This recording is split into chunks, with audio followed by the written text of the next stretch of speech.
Hey everybody, it's Ryan. I turned on my phone and realized that I had less than 10% battery, so we're going PNG mode. Also, let's get that going up there. So we're working on D&D campaign stuff because like I gotta do this, and probably the best way that I'm gonna do this is if I stream it. So I have a little bit already up here. So I am planning, I'm a dungeon master. I am planning a Spelljammer campaign where it's gonna be sort of episodic. In my mind, kind of like Star Trek. That every campaign, every session will ideally just be sort of its own little thing as they progress to a common goal.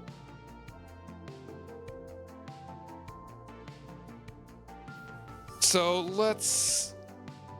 I'll just copy and paste what I have down for the first session.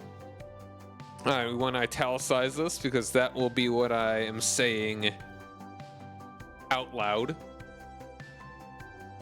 In perfect chorus, 3 strings are plucked, their notes colliding in a song of entropy, bending the very fabric of reality. That was kind of a little musical. You gaze at the horizon where the sea meets the sky, desert sands behind you, and the noon sun warming the beach sand beneath your feet.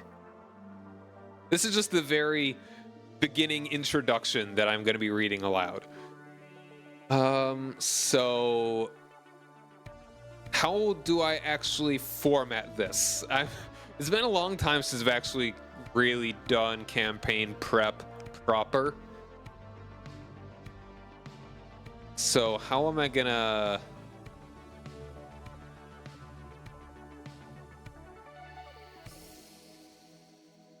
So what I've got in my mind is, and that I'm gonna need to put down on paper. Yo, new type, how's it going, man? I hope you're in for a roller coaster ride of a Word doc. So this is okay, that's a good place to start. I don't need to write it down, but I should explain it. This is Spelljammer, which is basically Dungeons and Dragons in space. The Spelljammers are the spaceships that go between different worlds in Dungeons and Dragons.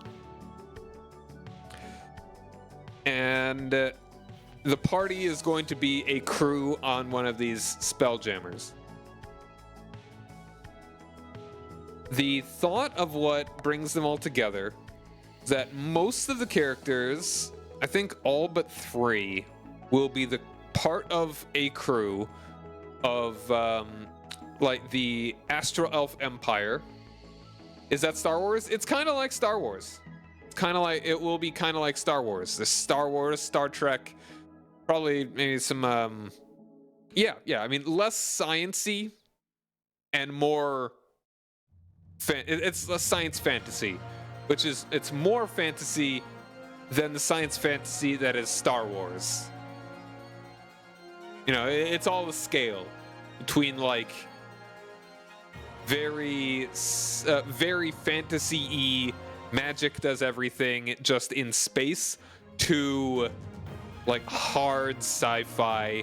This is where we could feasibly be in the next 10 years sort of stuff. This is very much towards the former because it's D&D, you know.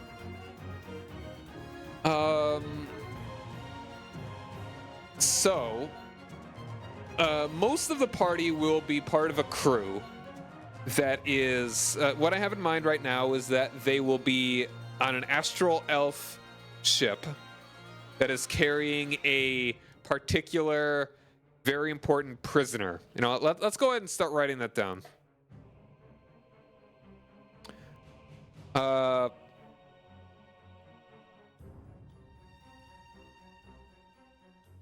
Hey Blossom, how's it going? Yeah, I've noticed that you've been playing Spelljammer campaign as well. I've lurked a little bit. So, I mean, any thoughts, creative or otherwise? I am up for hearing. I'll go background.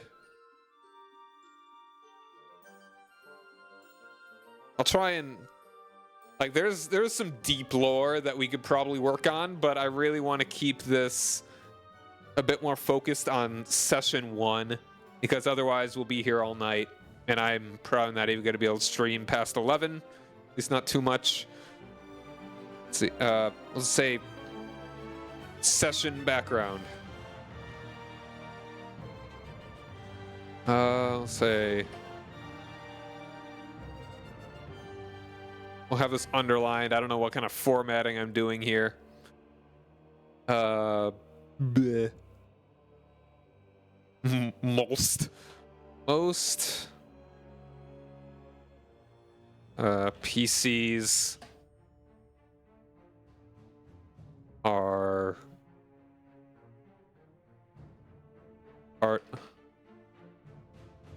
the crew of a... I need to come up with a proper name for the Astral Elf Empire as well.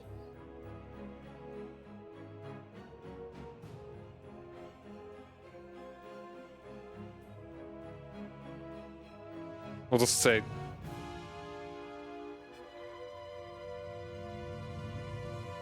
Astral Elf Empire Spelljammer carrying a valuable and important prisoner before being attacked by a... Now this is something that I also need to work on. Also, what is my formatting? So I'm using LibreOffice, which is I'd say a pretty good like offline office suite. So it's like I don't need to pay for it and it doesn't need to be online like both. Okay, I don't need to pay for it like Microsoft Office, and it's not always online like Google, like all the Google stuff. So I'm liking it so far. I mean, it seems to function just as well as Microsoft Office.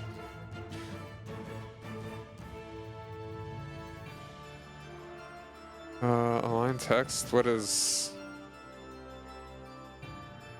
age, style, theme, character?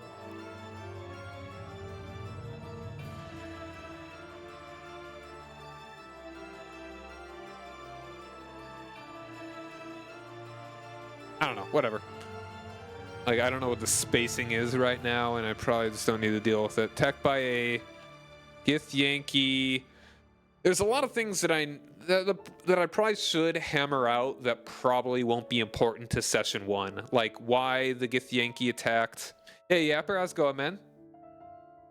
Get around to writing a what's a WOD campaign?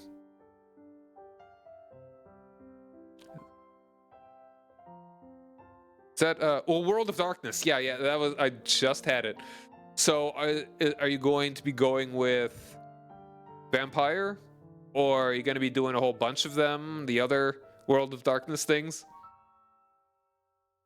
I get the Yankee Fleet? Hit the D&D game system. Is any other system? Okay.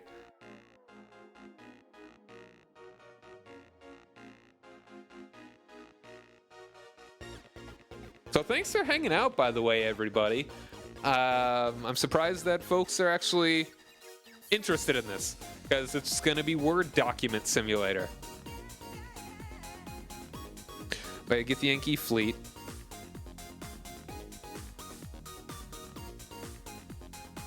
So it's like, I need to think up why, how do they know that the ship is there?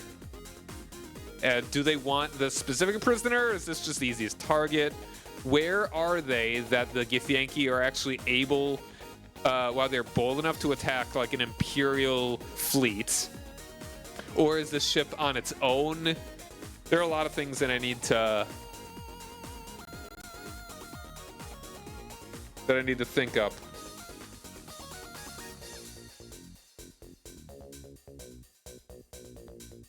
Going to use Hunter the Reckoning. Which one is Hunter? Oh, that's like the vampire hunters, I presume.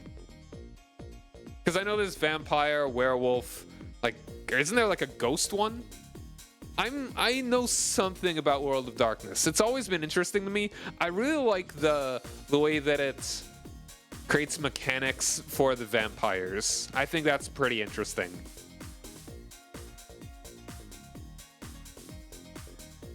And I've actually got friends that have played Vampire the Masquerade. I've never done it myself. Like, I've not actually ventured outside the kiddie pool that is Dungeons and Dragons as far as TTRPGs. But there are some that I think I would like to try. Attacked by a Githyanki fleet. You love the game system for Warhammer Fantasy. I'm not that familiar with with really any of the mechanics of Warhammer, let alone I presume that's a TTRPG version and not like the war game.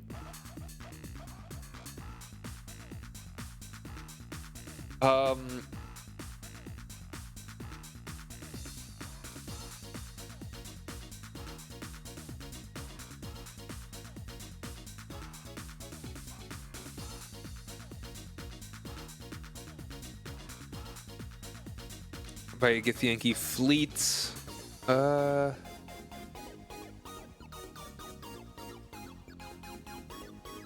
Okay, this is something that I really need to... Like, how do they get out? Okay, actually, I've got an idea. I'm trying... And another thing that's kind of difficult about Spelljammer for me is the mechanics of the actual travel. Like, in lore, is Spelljammer about taking phlogiston between different worlds, between different wild space? Or is it going through the astral plane? Because those are two very different things. So this is very important to the universe. Like, I need to decide on how exactly it works. Oh, it's your go-to for campaign, all other campaigns, even if it's not Warhammer fantasy related. Steal the system. Yeah, that's good. That's good. So I guess now if we're Blossom, if you're still here, I am curious about your opinion on just phlogiston versus astral plane travel and just all of that stuff. Because, like, I feel the astral plane is weird. Firstly, I feel like it's hairy to have a place where you basically don't age. Oh, you're a newbie. Okay. So have you only just kind of played Spelljammer and you're not really in the weeds about how it works?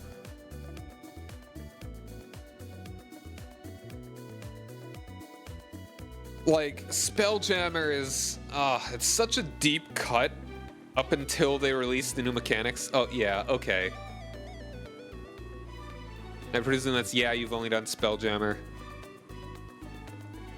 Like, Spelljammer is something that was only in 2nd edition until recently, which is, it's kind of surprising to me that they even brought back Spelljammer. I was expecting them to go into things more like Dark Sun. I'm glad they brought back Eberron. That they have Eberron mechanics. Like Eberron source stuff. Like, I was expecting they would get it, yeah, like Dark Sun, maybe even like... They have done like Greyhawk. They've done Greyhawk.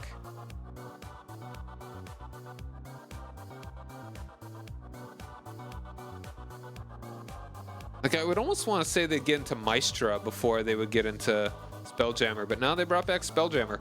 You've only been in Homebrew Worlds before the Spelljammer one. Okay. So the fun thing about Spelljammer is that you can just kind of cram every Homebrew World together. Like, personally, I am very disinterested of, like, all of the D&D worlds. Forgotten Realms is the least interesting to me because it just feels generic. Attacked by a Spelljammer. Alright, so I'll just kind of... While trying to escape the... Okay.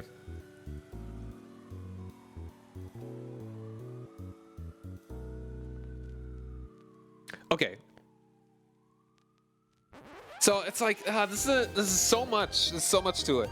It's like, so the Githyanki and in the lore, the Githyanki and the Astral Elves are basically the only species that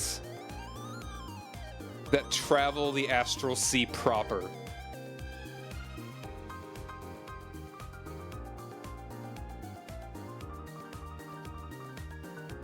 And I want us to think, like, why? How? Like, the Astral Sea is basically the backdoor of all reality. Maybe plural realities.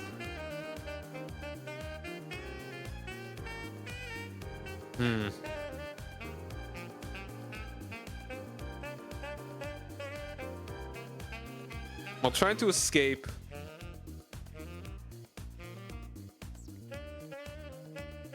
Ah, man. Okay, we'll just be real vague right now. They are warped to... They somehow warp to an unknown world. We'll say uncharted.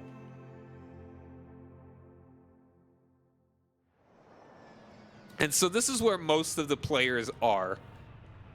Meanwhile, so the whole way that this comes about is that it's like a reality-bending Black Swan event. My thought is that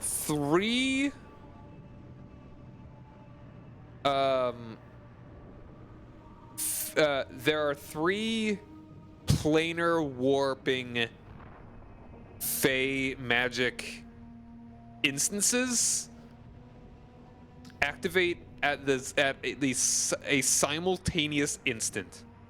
This warping that the ship does, and then 2 warps from 2 different player characters. And this causes them to all appear in the same place in this in the gravity well, inside the crystal sphere or whatever of this world.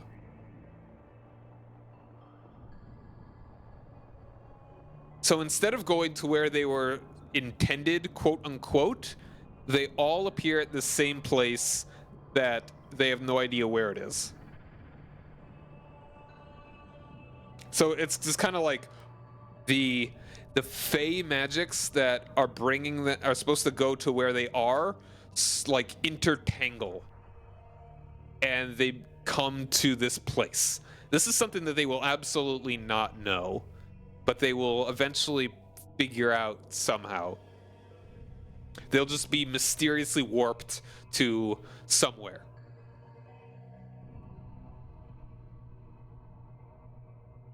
All right, and I've got an idea for the name as well.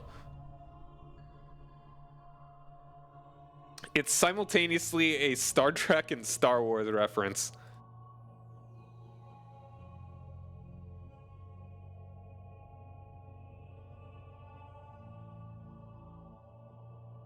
All right, so right now, I'm probably going to change up the spelling and probably pronunciation, but I will be calling it, like, my working name is... القفص. Al-Qafasu, which is Arabic for the cage. Which is like, this is a supremely nerdy reference. So it is Arabic because Tatooine is the name of a region or town in... This is a long song.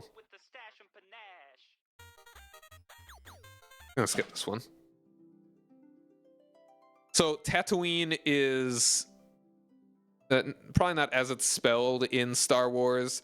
It is the name of a town, like a village or region that I don't know if it was the Tatooine scenes were filmed in or near or whatever, but it's like an actual place in Tunisia. And so that's why it's Arabic and why this is also a desert world. And the Cage is the name of the pilot, the unaired pilot for Star Trek, like the original series. Supremely nerdy. And so I kind of want to come up with a reason why it's called the Cage. All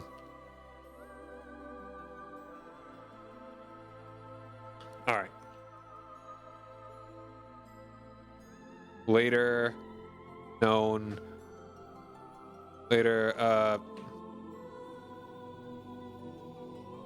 I just finished watching the original series like last week.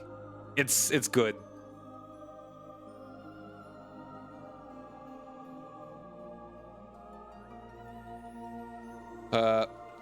Later discovered to be called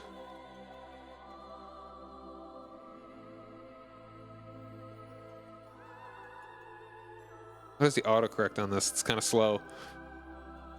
Al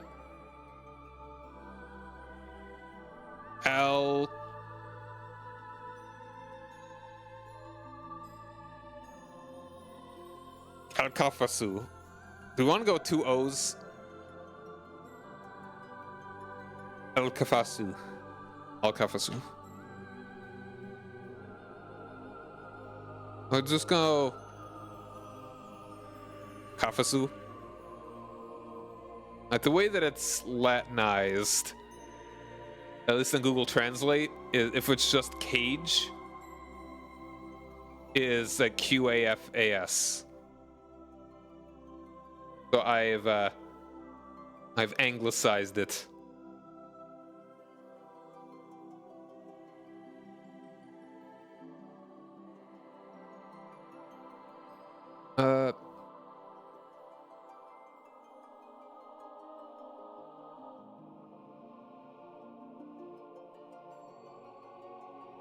The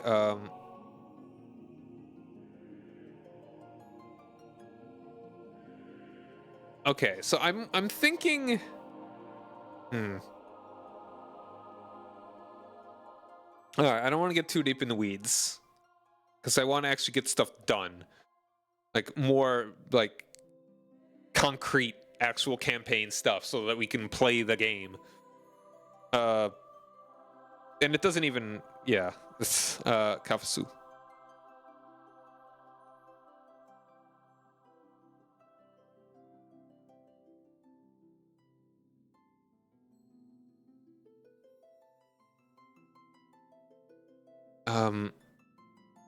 We'll just say, all right, so we got two players that also instigate this. So one player, we'll just say, I forget his name. Say Centaur was transported by his, and this is another thing, I need to come up with the name and all the everything for one of the players.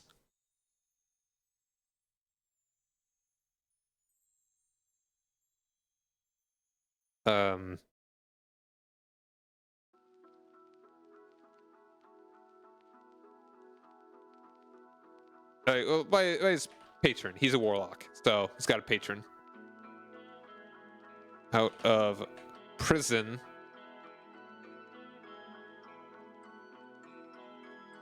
Is that? Let's say, Fey patron out of prison. At the exact moment.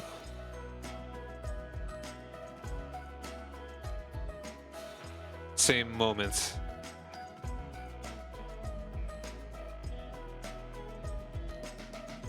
As well as I think my grammar is gonna fall apart here. Moment, as well as the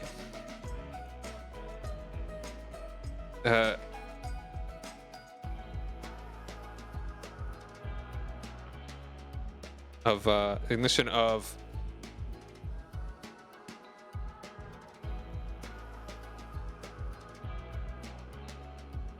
half orcs, Fae touched.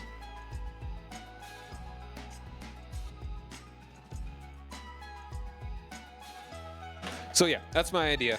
That the centaur has a Fae patron that teleports him, a snap of the fingers, and the half-orc barbarian, whose primary weapon is a Fae-touched, like Fae-made blunderbuss. That, you know how Fae magic works, you misfire, things get wonky, and it teleports him out of where he was, and the 3 teleportations at the exact same moment brings them to somewhere that none of them intended, or just it all just gets, it's like a knot in the weave, you might say. That's an interesting way of putting it, thinking about it.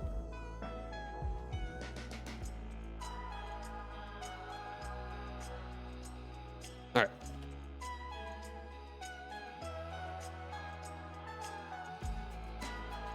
So yeah, this is just background.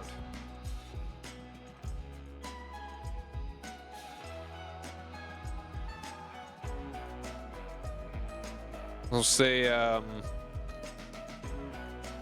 introduction.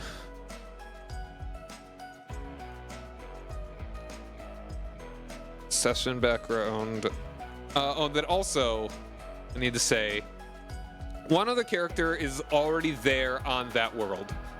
Like, she is already present. We'll say she's a changeling. She's a doppelganger, naturally. Hold on, is it a changeling or a doppelganger? That is like the vanilla rules.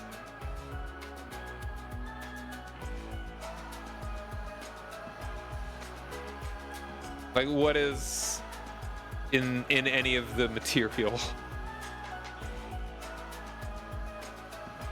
character? I'm just going on the D&D Beyond. You want to say changeling? I think it depends on which source, maybe. Like, are they? Is it an Eberron? I want to say it's an Eberron. No, you're right. You're right. Yeah, it's changeling. In Eberron, they're called changelings, and I think that's where they are officially, mechanically introduced.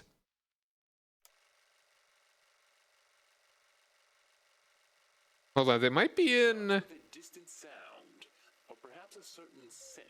We could skip that song. It's not a song, really. Are they in Theros as well? Theros is kind of an interesting choice. Okay, I don't think they're not in Theros. I don't know why it's suggesting that to me.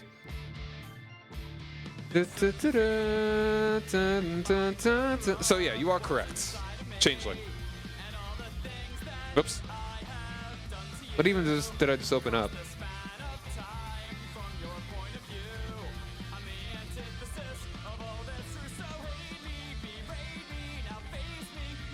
There we are. Okay.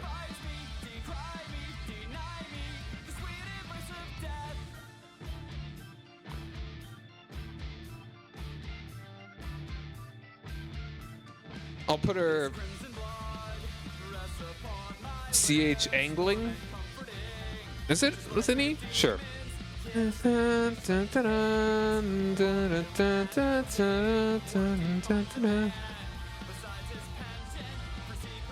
Changeling.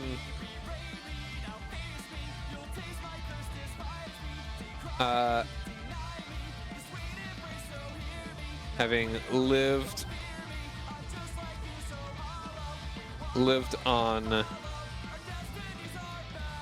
Kafasu for a decade,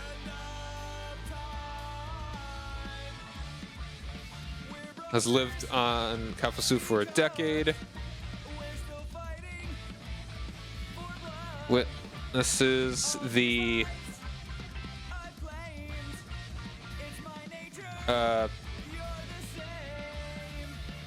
Spelljammer crashing to the surface.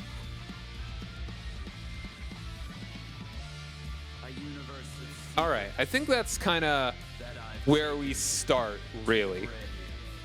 And I want to actually say that in the description here.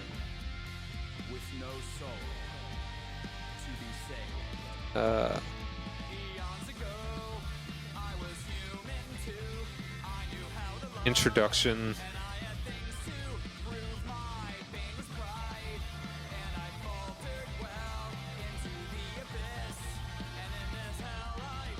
All right. We'll say that. So that's just kind of a poetic introduction. I can always work on that later. But now I will just say...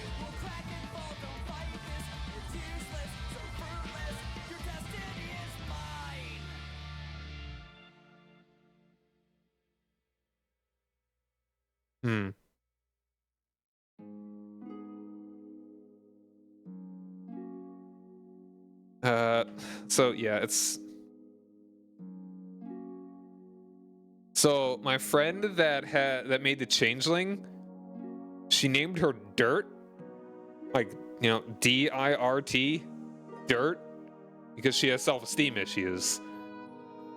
But also, Dirt, you know.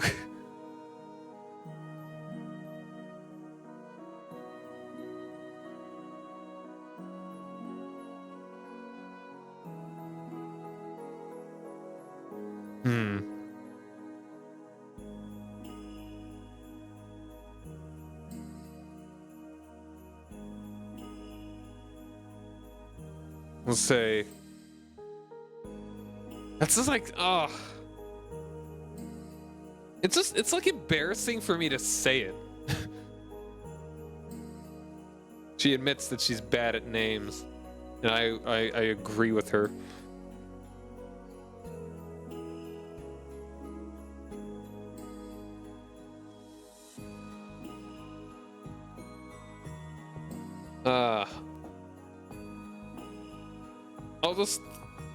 I'm not gonna actually say, I would like to not actually, I don't want to even say her name before she introduces it.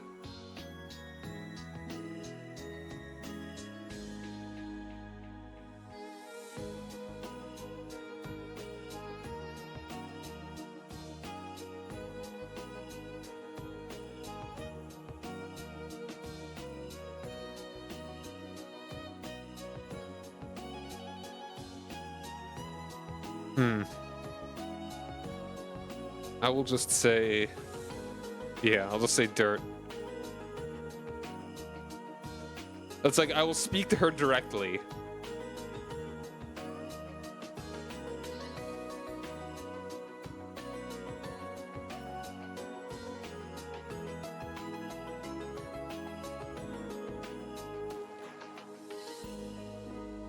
Strange light falling to Earth.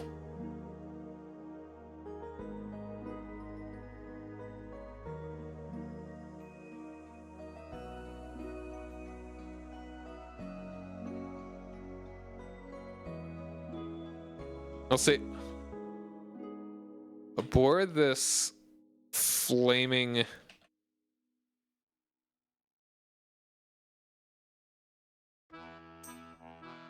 Aboard this flaming wreck.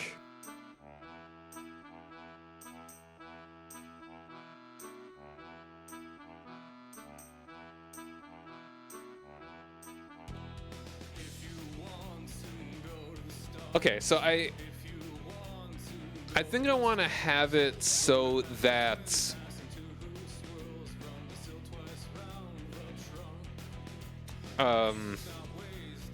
that there are still Githyanki on the ship, like the.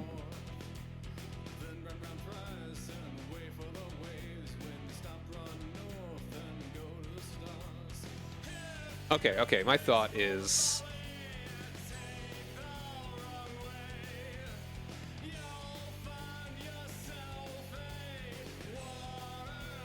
okay, let's actually make this like,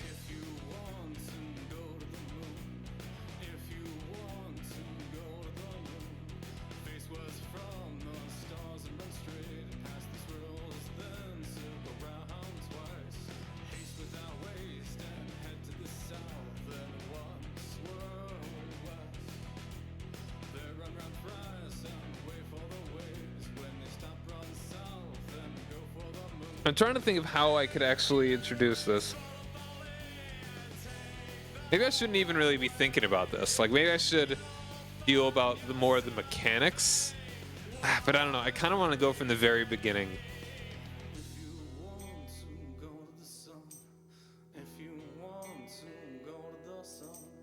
Hmm.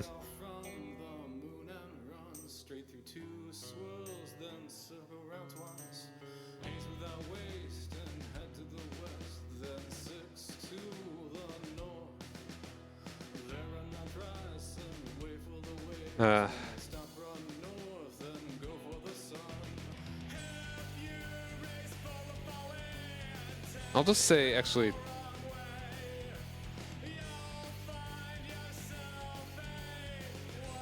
to dirt.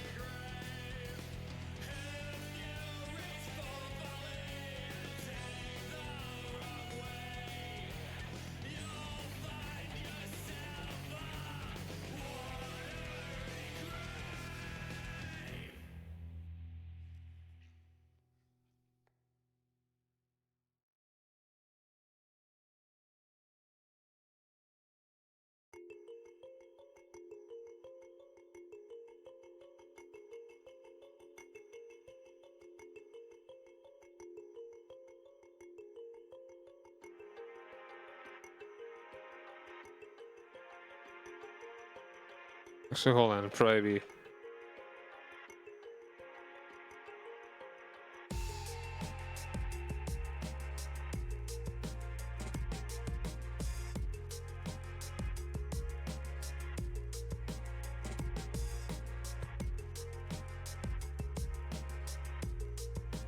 Okay, actually, no, better idea.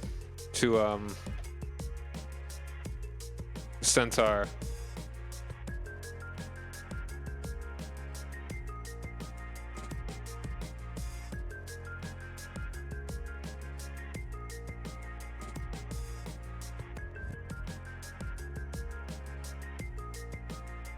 Strange man.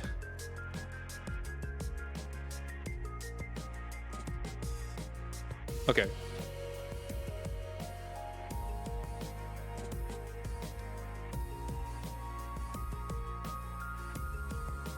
You've been toiling in the mines.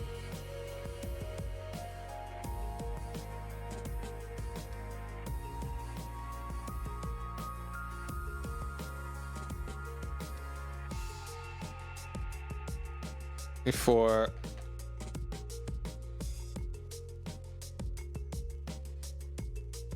like I'm getting like a Great Gazoo sort of image in my mind to how I want his patron to be.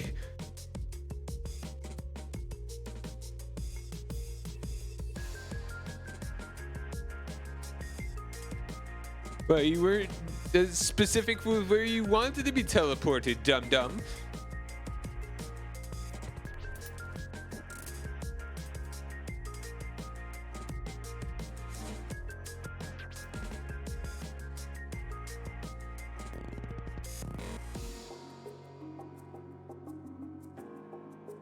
We've been toiling in the mines before an enigmatic elf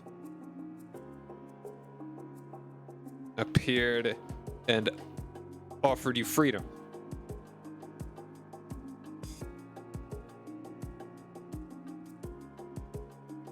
After accepting,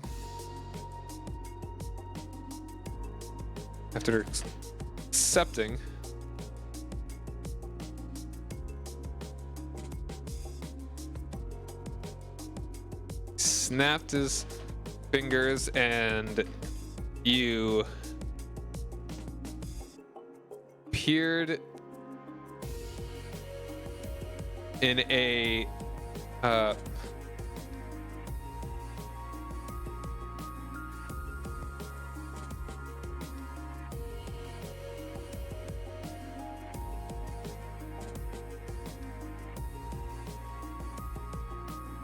in the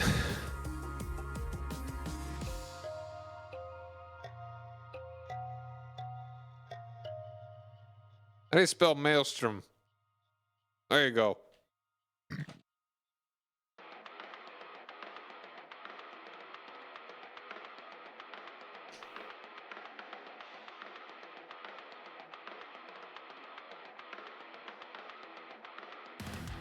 Blades crashing all around you.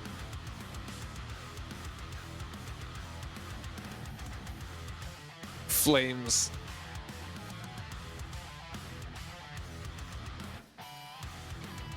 Flames nipping at your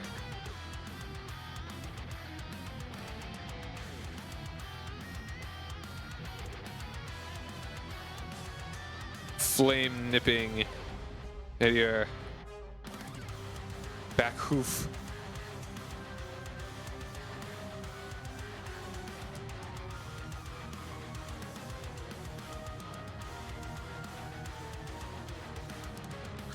Now to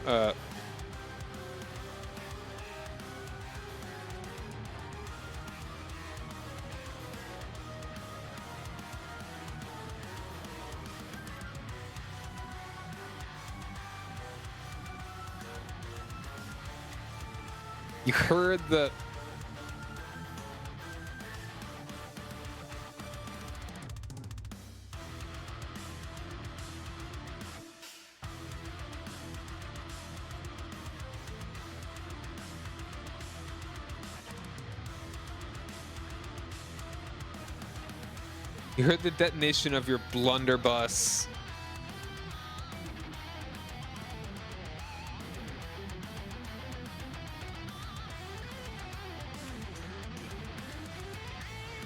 All right, just looking at something here. All right.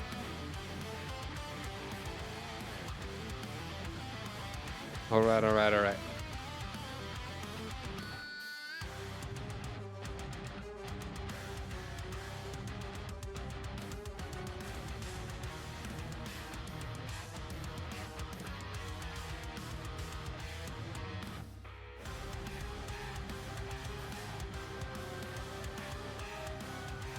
Well, maybe not detonation. Like, what's the technical term for when you, like, when the gunpowder in a, like, when it detonates? When it is it just fire?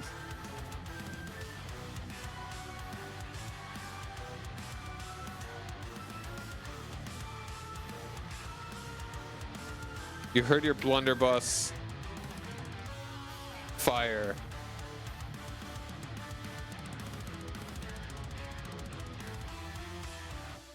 And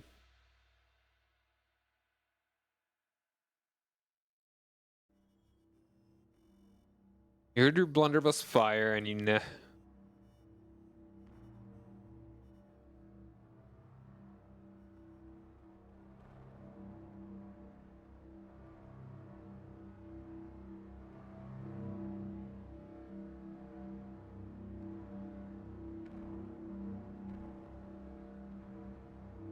ooh, okay, okay. You heard your blunderbuss fire.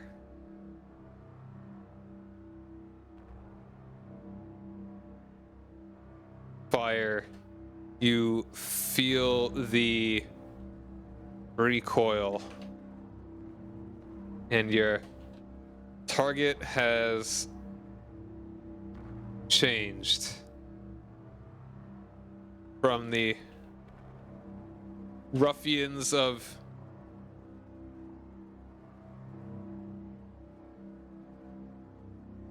the bar to a Yankee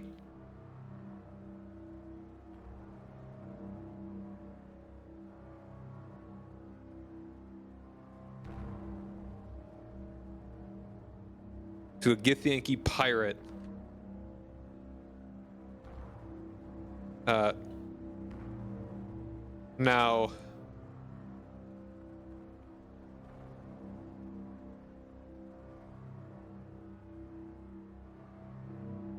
doubling over, keeling over.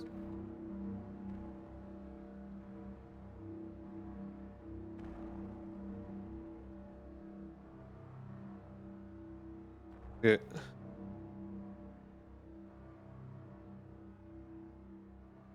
Okay.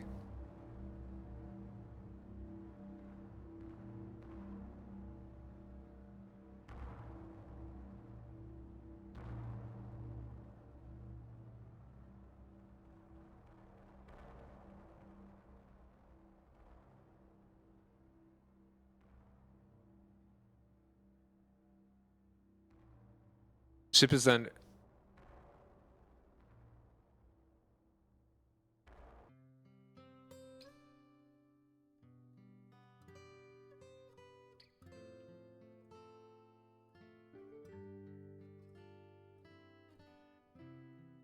Githyanki Knight.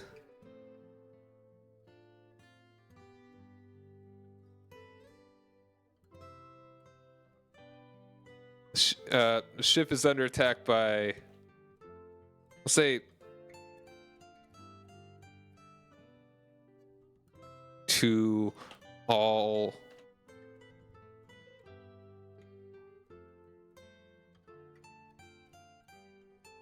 subdirt.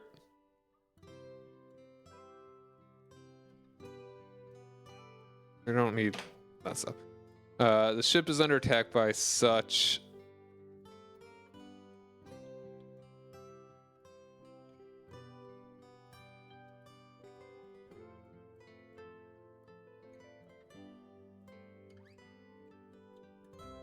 Your ship is under attack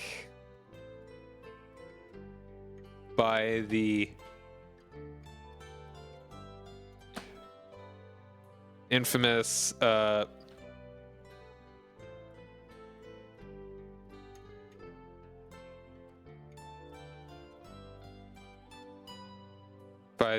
race of space pirates.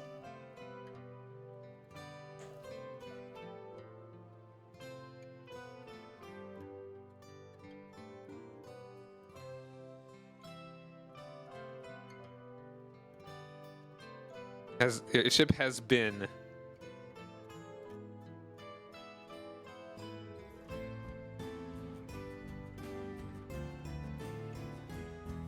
attacked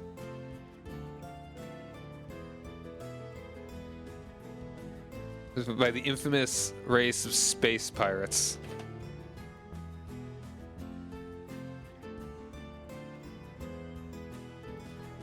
Its movement totally halted before being by silver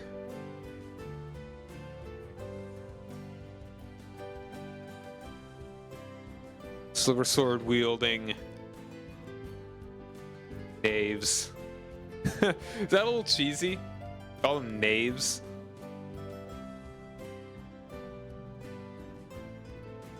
Fiends. That's kind of got a specific connotation.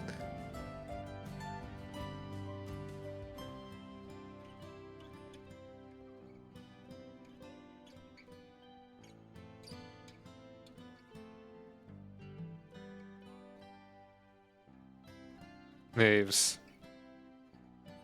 Bellow. And you taken up arms to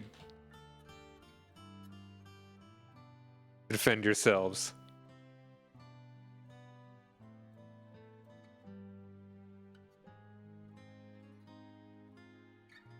All right. It's movement totally halted before you being boarded by silver sword wielding knaves, and you've taken up arms to defend yourself. battle has raged.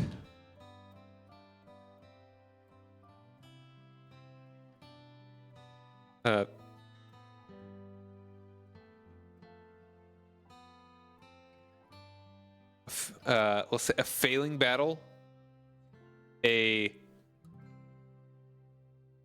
losing battle is. Yeah, I'll go with that. Oop. Wow, that ad started quickly. All right. Time for an ad break. We'll be back in a couple minutes. I gotta go get some water. Be back soon.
All right, we're back.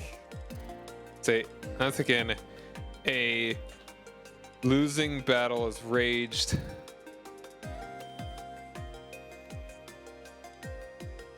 Is raging all around you.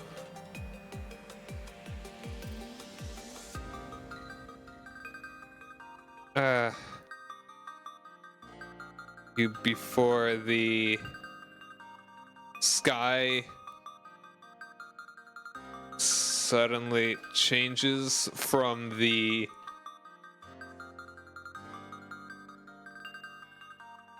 listening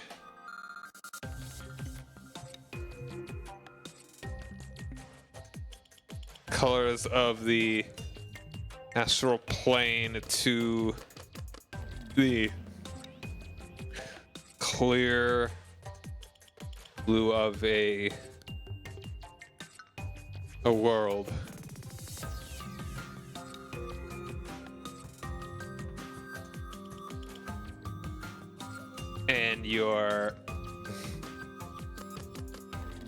And you feel the gravity shift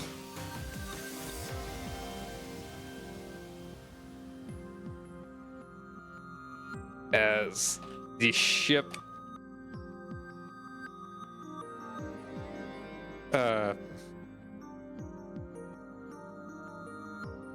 begins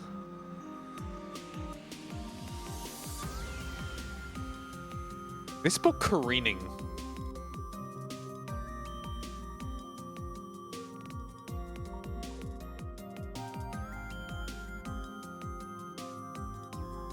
Yo, Crimson, how's it going, man? What kind of oh boy is that exactly? Is that like an excited oh boy? Or is it like, oh boy, they're in trouble sort of thing? Or, oh boy. Yeah, excited. Okay, cool. I'm glad. Careening.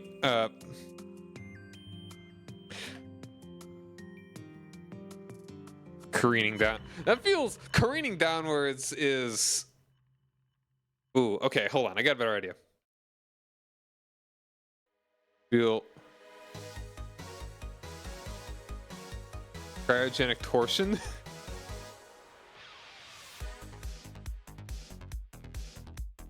Oh, that's me. Yeah, I'm cryogenic torsion. Yes. Doing pretty much absolute. You're doing absolutely. You know what? Sometimes that's about as good as you can ask for. Got to make it through the day. Absolutely nothing. Oh, okay. You know what? That's good. That's a positive. You can take a minute to breathe.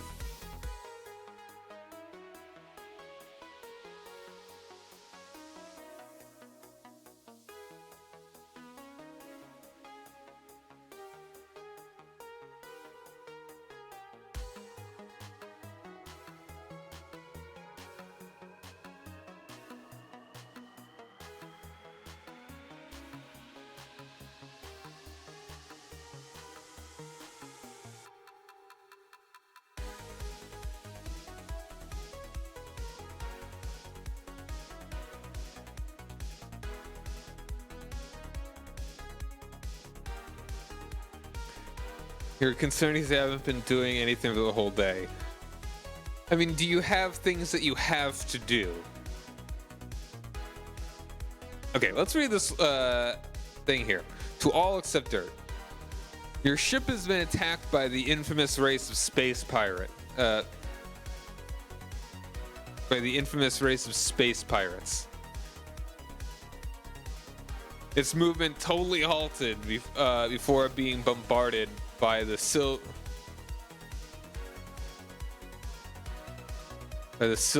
sword-wielding knaves, and you have taken up arms to defend yourselves.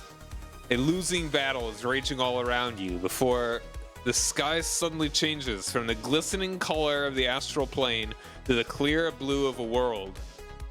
Of a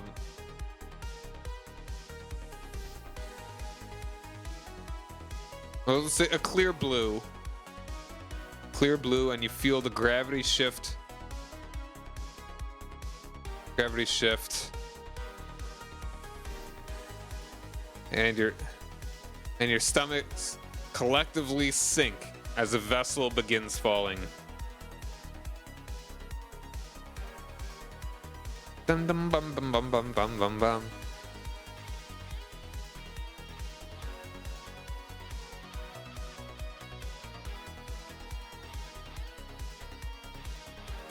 So now I'm thinking that I want the first thing for them to...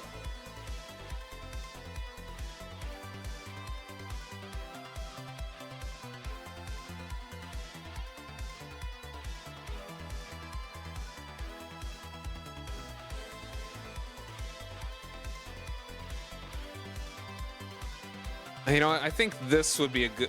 Would this be a good time to...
I'm gonna skip this one.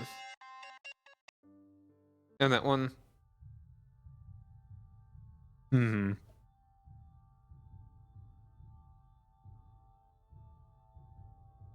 Actually, hold on. Let's just...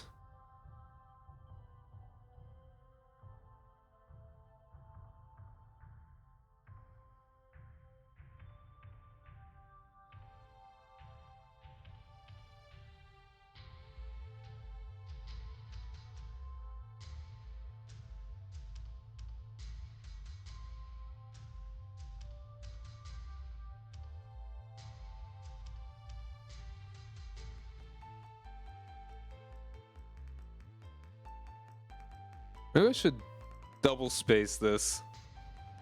This is maybe a little bit easier to read.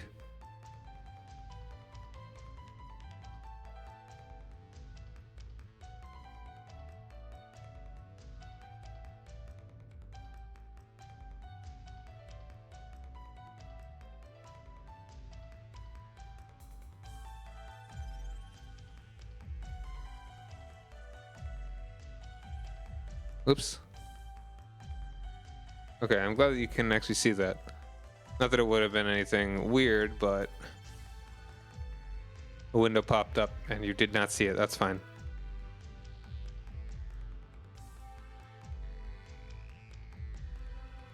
Yeah, it's like one spacing.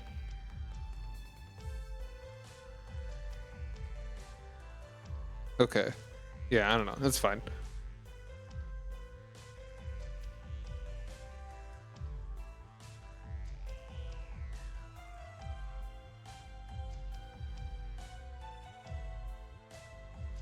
So now I'm thinking I want them to...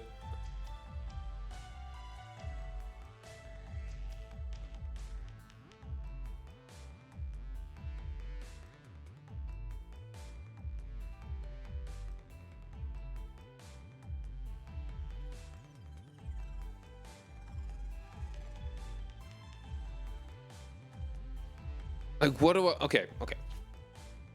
So I was thinking that I want them to call for...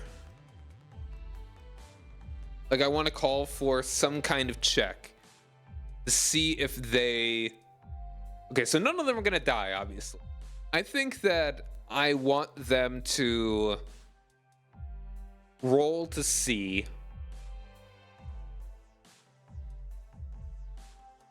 if they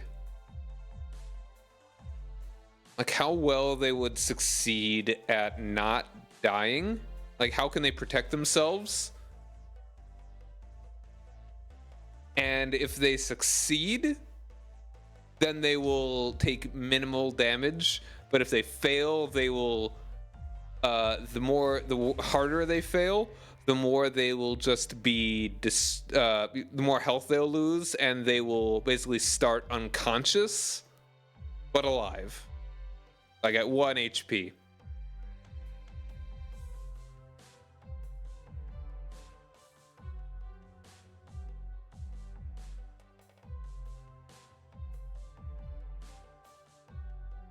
Hmm.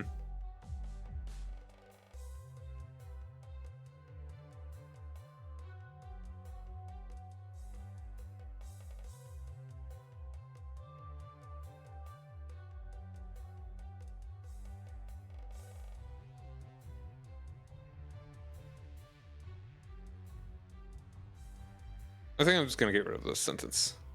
That segment of it. It's not exactly pertinent.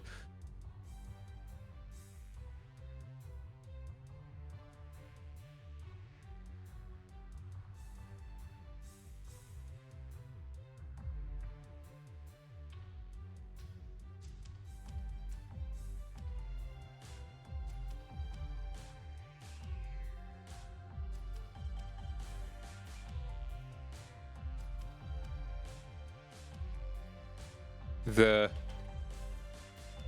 deck's shaking from deck's shaking and burning.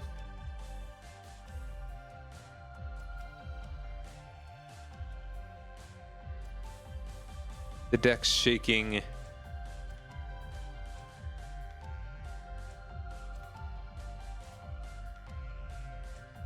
From do they even use cannons? I'm gonna need to look that up. I should maybe just grab the book.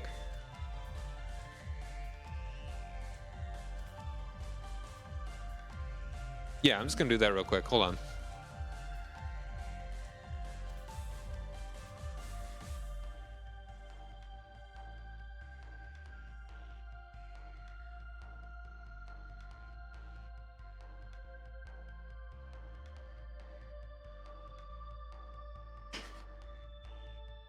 Okay.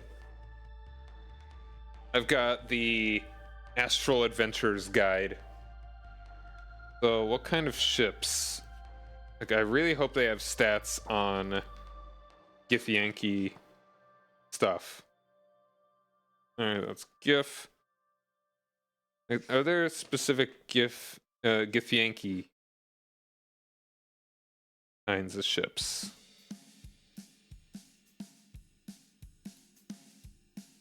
I'm gonna skip this, the Golden Sun one. There we go. FTL, actually kind of fitting.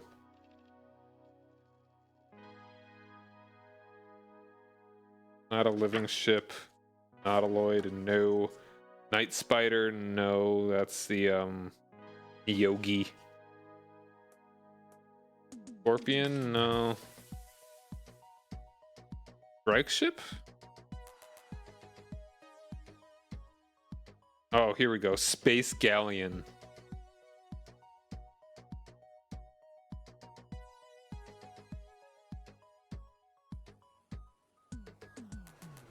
Space Galleon is a mainstay among the host of vessels that ply wild space in the astral sea.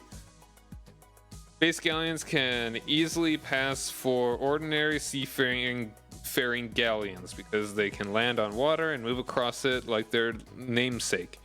They can sail into ports on terrestrial worlds without attracting undue attention. Like an ordinary galleon, a space galleon isn't built to land on the ground. Its keel would cause it to roll on its side. The ship's standard weaponry includes 2 forward-mounted ballistae and an aft-mounted mangonel. And the picture here just has a Githyanki and their red dragon, so that is presumably what they would be using a lot of.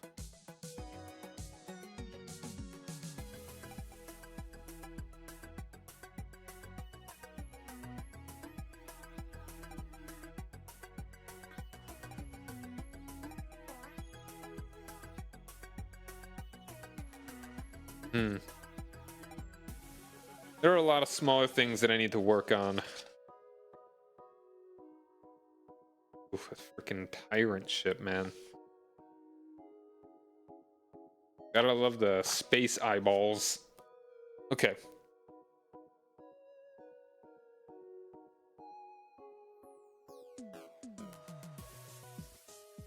All right.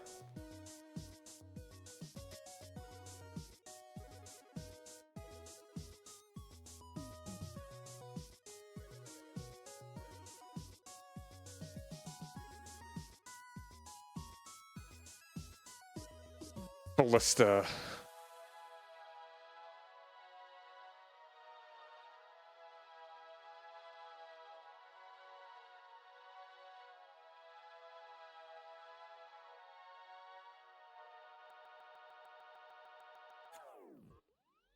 How do you spell ballista?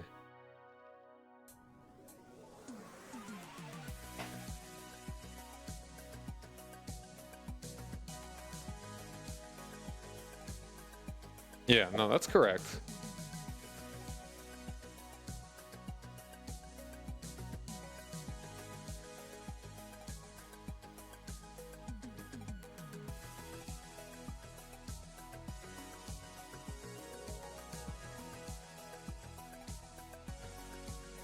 A losing battle is raging around you. The deck's shaking with ballista hits.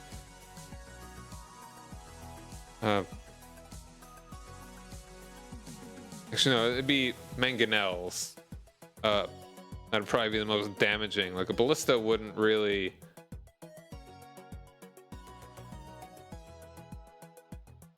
Hold on, I'm gonna look at it again.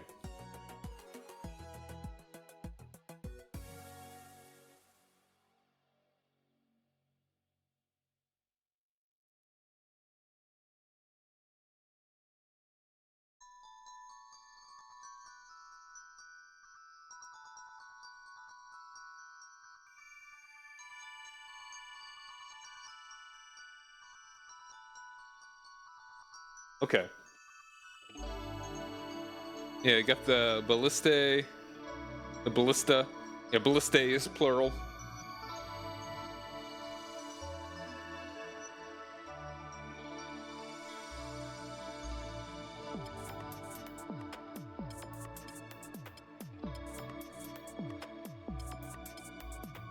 Yeah, it's a stone. The mangonel is what we would want. For some reason, I was thinking, in my mind, the ballista was a what's it called? A damn it, a trebuchet.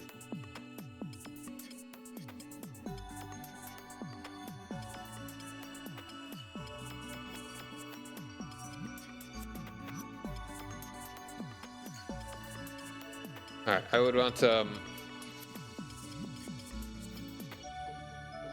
from mangonel.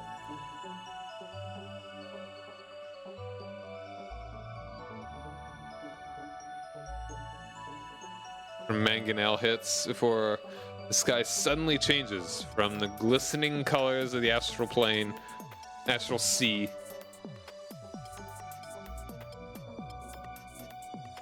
the clear blue of a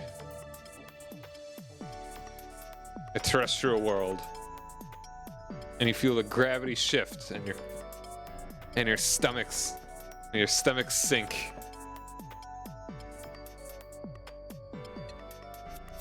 As the vessel begins falling. Did I mention somewhere about being immobilized?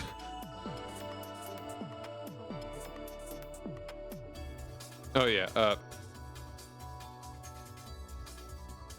its movement totally halted for being boarded. Yeah, all right. Feel the gravity shift and your stomach sink as the vessel begins falling.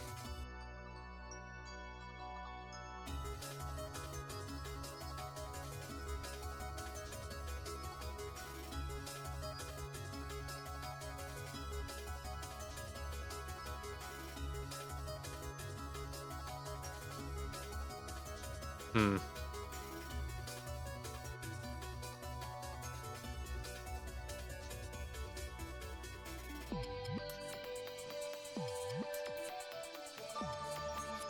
All right.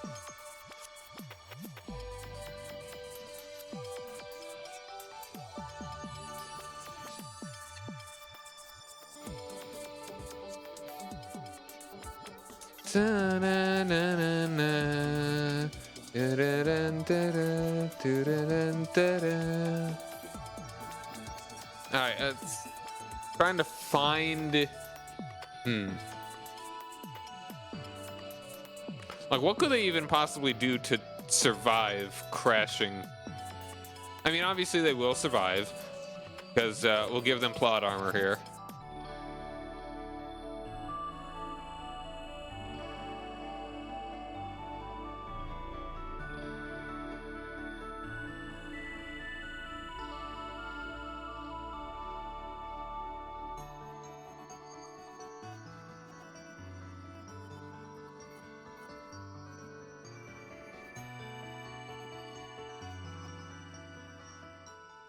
Hmm.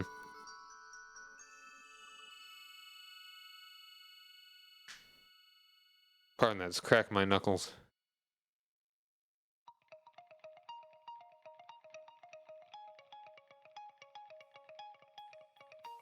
Hmm.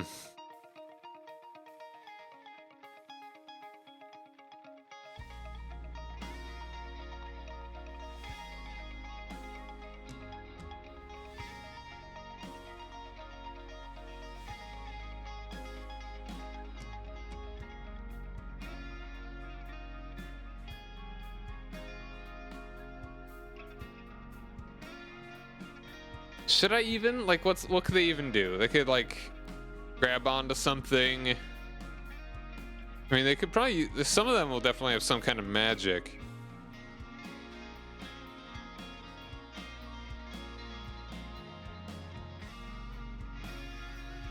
I'm gonna need to. There's a lot that I'm gonna need to work on here. And probably the makeup of the crew. Everyone's gonna die. Maybe some of them won't.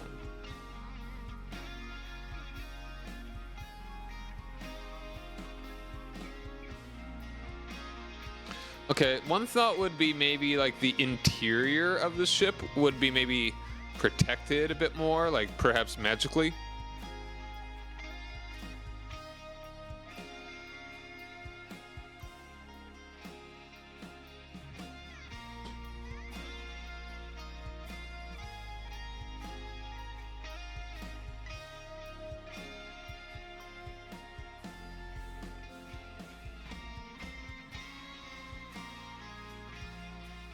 Hold on, I'm gonna look up what the Astral Empire ships are kind of like.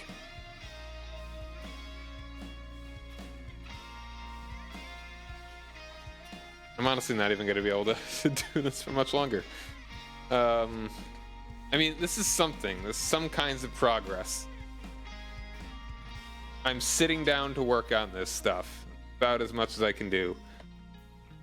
So the Star Moth. Ships constructed and flown by astral elves who don't like it when these ships end up in the hands of others.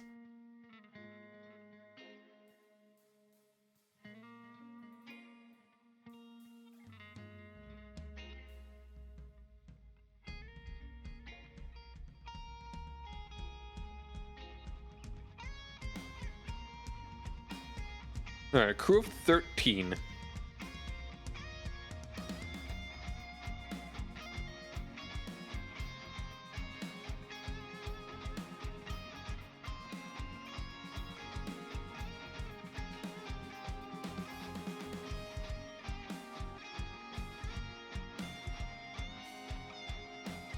I mean, it's pretty sizable. Like, there's a mess hall and all in these things.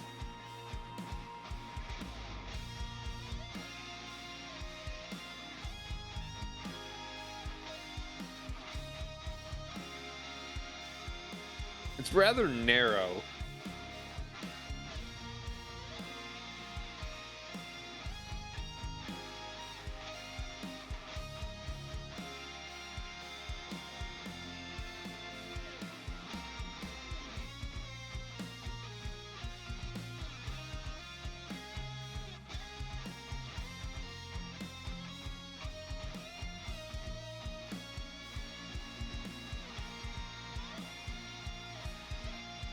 Hmm.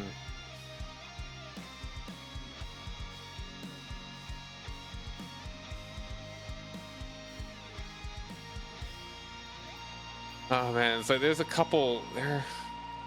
There's so many things I need to really consider here. Okay, so ooh, so this ship is carrying a very important prisoner. And he's was this one ship that was isolated? Like, was it going on a journey on its own? Would they even risk something so as important as it is, just going with just one ship? At the same time, they might be doing that so it doesn't draw attention. Massive failure on that part, if that would be the case.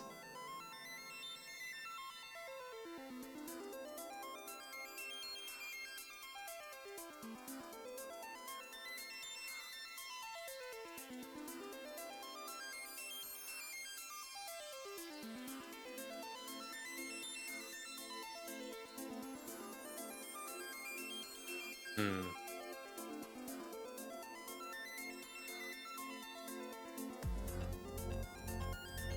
It also could just be one ship that...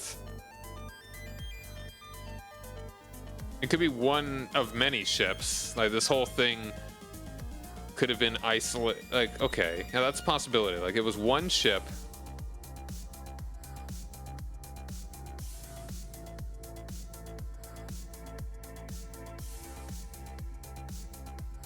There's one ship that was isolated from the rest of its crew, from the rest of its armada, its fleet.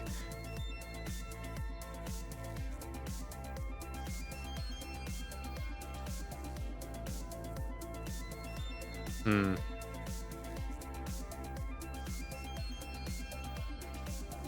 Like, it's important cargo, but it's not like treasure fleet valuable. So it maybe looked a bit more...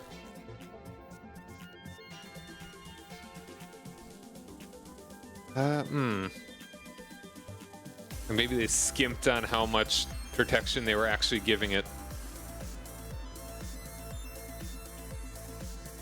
And this is also stuff that I should write down, but it's not exactly pertinent immediately.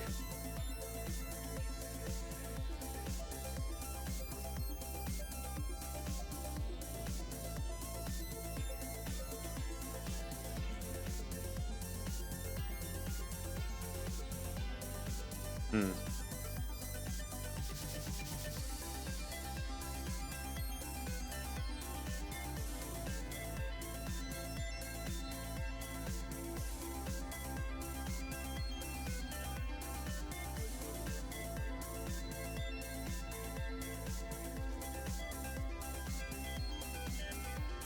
Hold on, I'm gonna... What's the gift ship do? Like, that one's gotta have, like, proper cannons, right?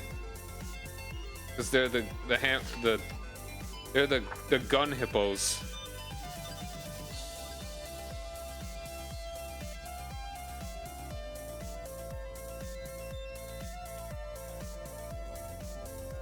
The bombard. Yeah. The giant cannon.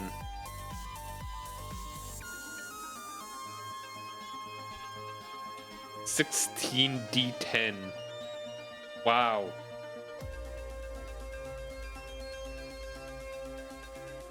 That is good. That is nice.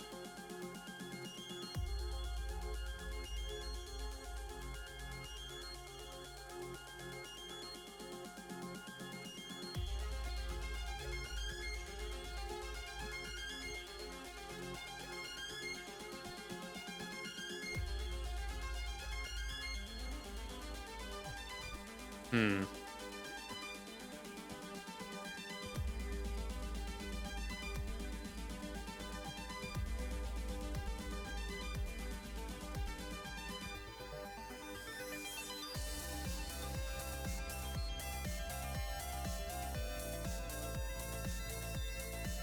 This is a jam, though. I mean, this is a sick jam, rather. Alright, terrestrial world, and you feel the gravity shifting. Like, okay. Is there even a point to, like, I mean, it could just be an interesting thing to see what they do.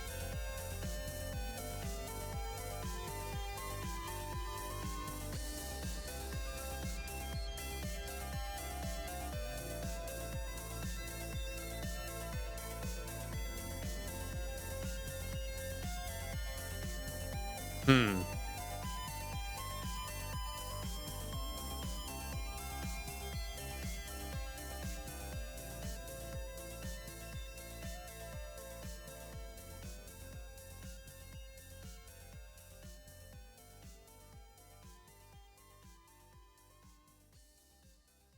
Well, how do I want to format this then?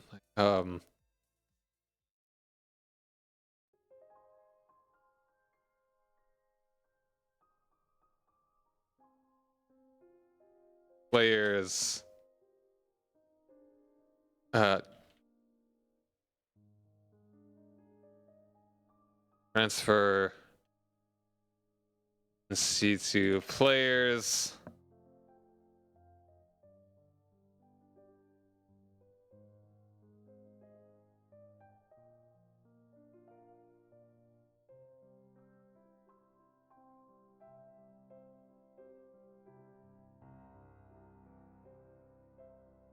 Transfer agency to players.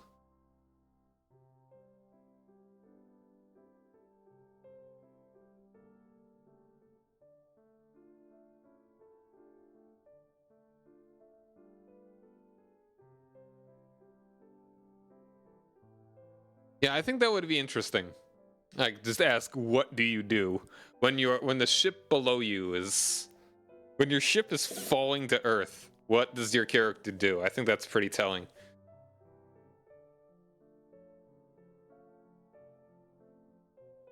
Uh,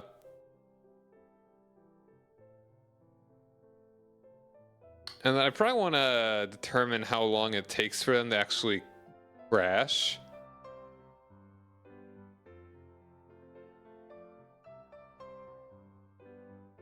What is terminal velocity exactly? How fast is it? Maximum speed attained by an object is falling through a fluid.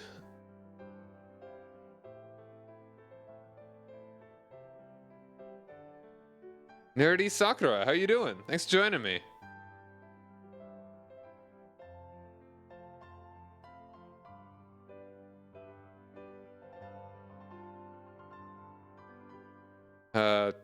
Hail their lovely place.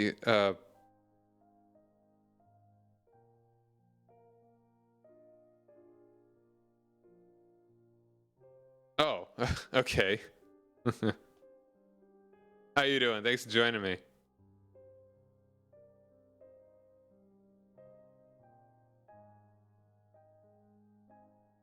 Oh yeah, that's good. That's good stealth. Yeah. You see, the thing is, you need guards with more eyes and more ears.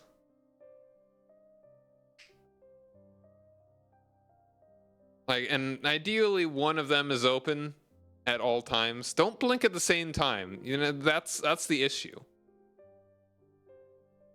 And unlikely to be spotted too. Yeah, definitely. But I hope you're having a good day. So I guess I'll introduce myself. I'm Cy Ryan. I am currently planning a D&D campaign. I'm not going to stream this one. So, fair warning about that. I eventually would like to stream a D&D campaign, but that will probably not be for a while. Is that a ranger druid turn that? Yeah, the pass without trace. That's pretty nuts. I also like to stream strategy games and retro like games. So that's me. Like tomorrow I will be streaming, well, it's retro adjacent. Be playing Stardew Valley. Barony. I haven't. That sounds familiar. What is Barony?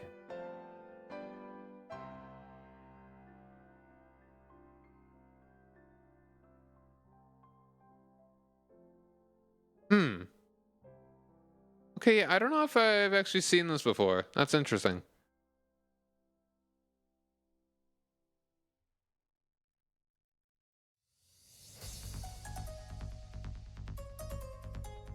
Basically D&D, but DM doesn't care if the party TPKs. Ooh.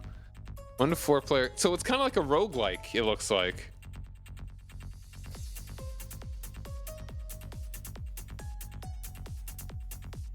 Cool. That is interesting.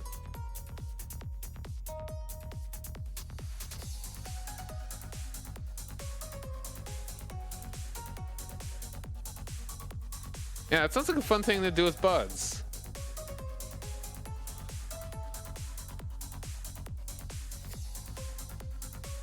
If I could get folks to... Yeah, I'll keep that in mind. Played with a streamer. You said a game. Yo, Alo, how's it going, man? Yeah, that's it does seem... I mean, it's got that retro aesthetic, like very pixely. The, yeah. That's cool.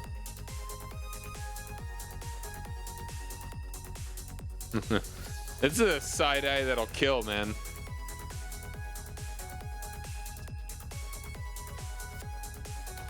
All right, transfer agency to players.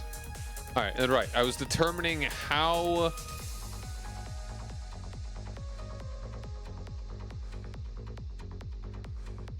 What is the speed of terminal velocity? How fast is terminal velocity? 120 miles an hour. Dang.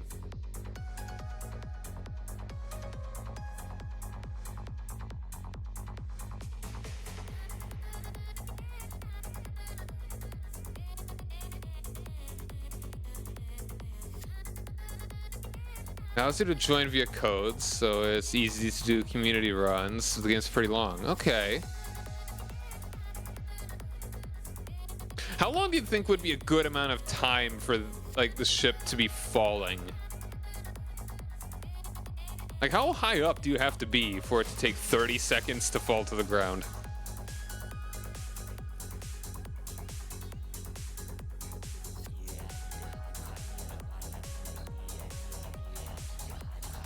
I'm gonna try Googling that. How long does it take for it to take 30 seconds to fall or to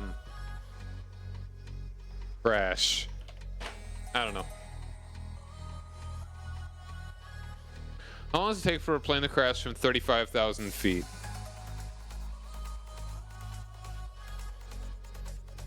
Yeah, it's a lot of math. I'm gonna definitely generalize it, but I want it to be somewhat realistic. Yeah. All right.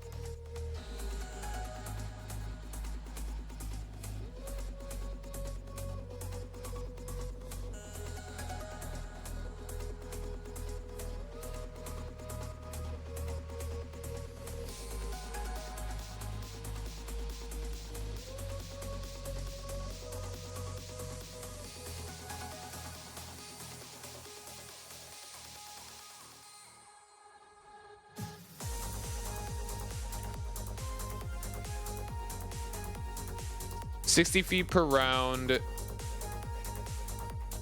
how D&D does it. Okay. Exact distance and character falls depends on factors like gravity, acceleration due to gravity, and resistance of magical effects. We'll say currently there's nothing dampening it. Like, it is in free fall. 60 feet per round.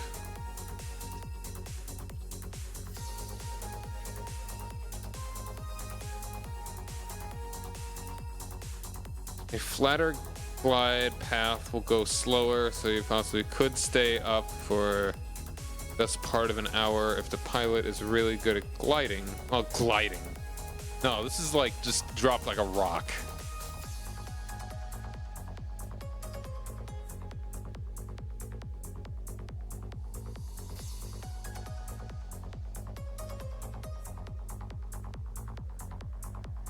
If it's falling at 35,000 feet per minute, it's 1 minute. Isn't that like unfathomably fast though? Well, I don't know, but I kind of want it to be high, but not like I want it to be kind of high up. 66 rounds? Wow.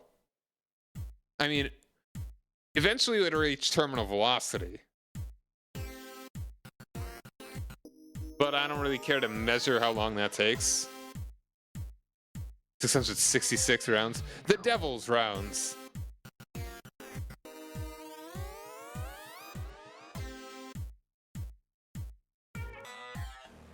Okay, I'm probably just gonna... I'm not even gonna count rounds if it's that much. Like, even 66 is a lot. Yo, Poop, what's up, dude? Doing some D&D planning here.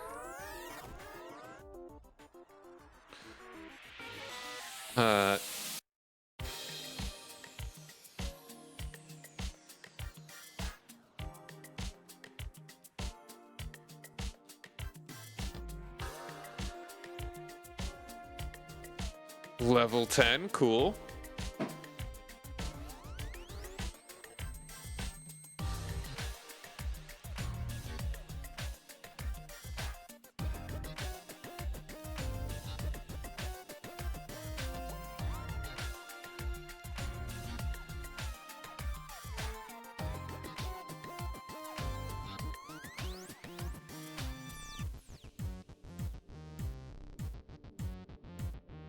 Alright.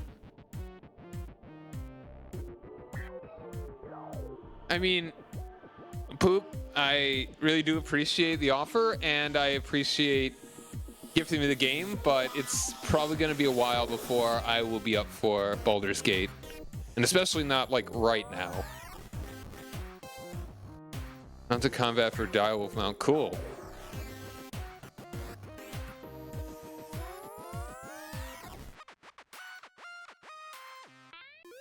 Like, I will think about how precisely I want to do Baldur's Gate, and then we can see about getting at it.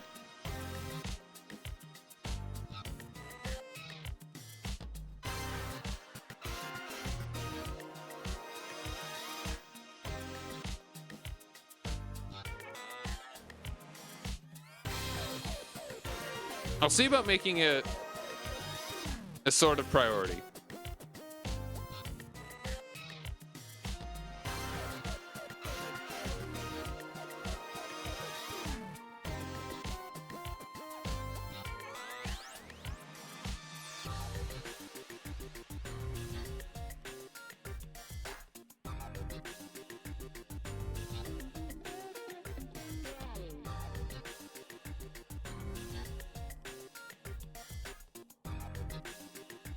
There it is. I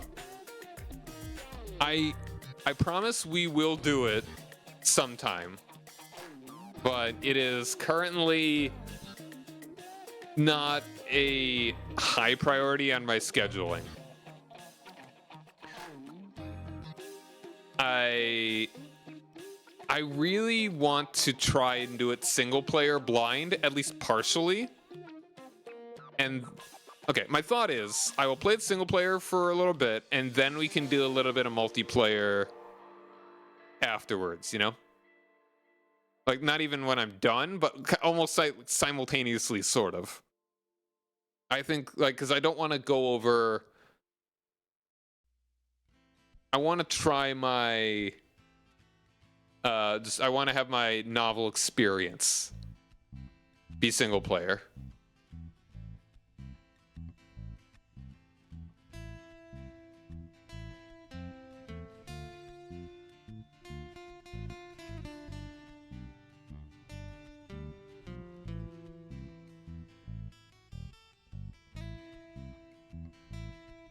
And yeah, I'm not saying that I need to beat the game, before I do multiplayer, but I think it could be. I would like to get to a certain point and then maybe do multiplayer, and I would ideally not pass up the single player point.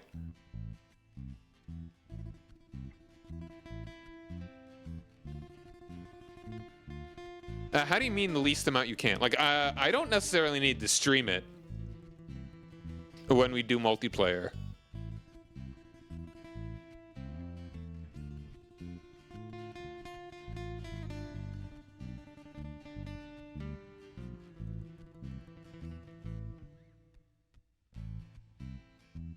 I mean, but do you want it to be...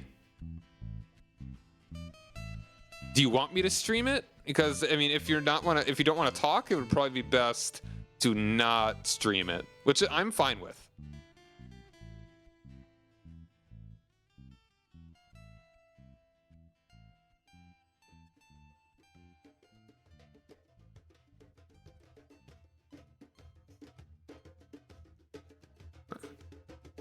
Oh, you know what? Sure, that's fine. I mean, we can be in a chat, and you can just be muted. And you can type in chat.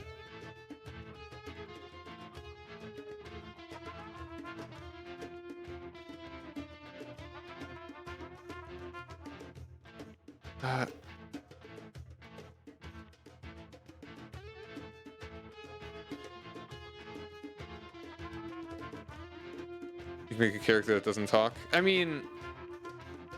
At the same time, it'd be difficult to coordinate things if there's no speaking, but I mean, if you can do it via text, that's fine. Oh, your character does, you want me to make all the decisions?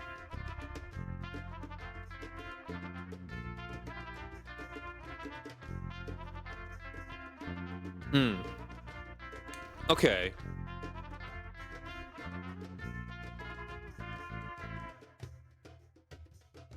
Okay. I'll think about how we want to do this.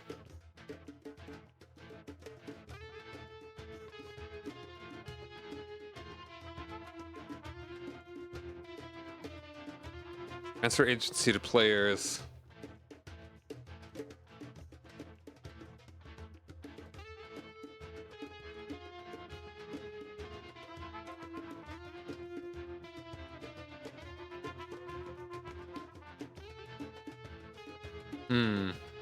They would react to the fall.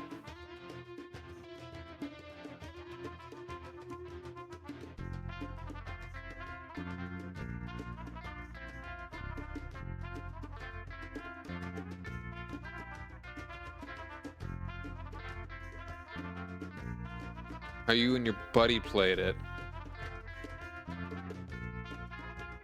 And you had a side story. Okay.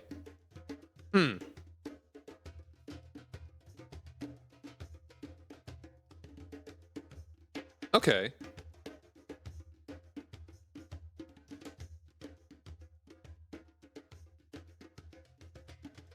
You will be my sidekick.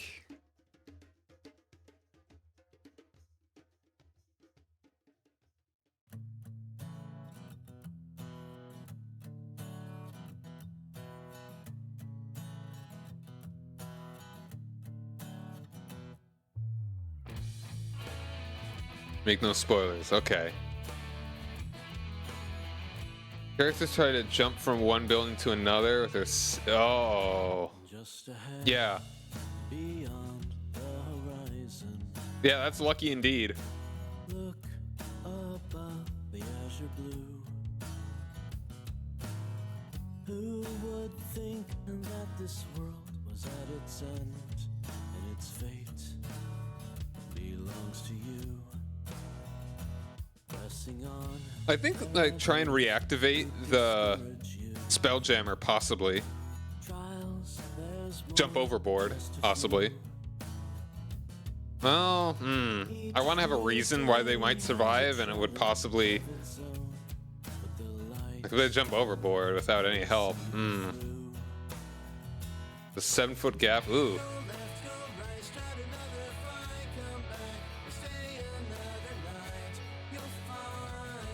6th gen can only... Yeah, that's ooh.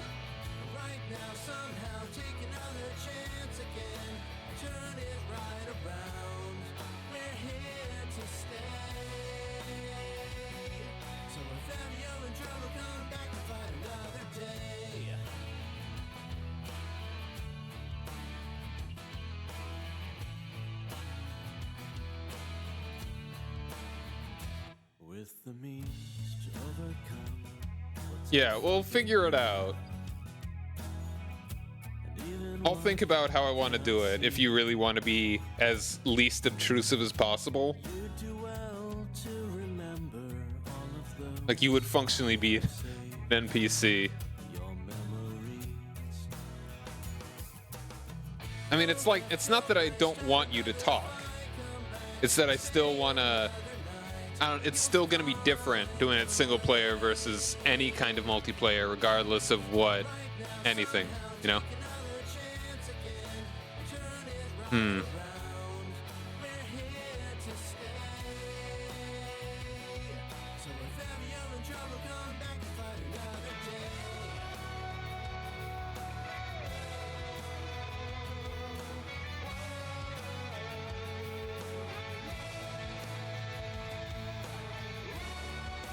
How would they try and...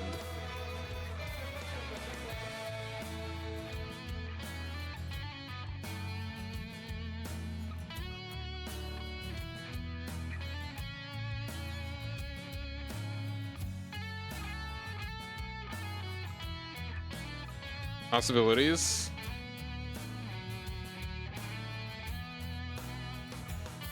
Let's make a list here.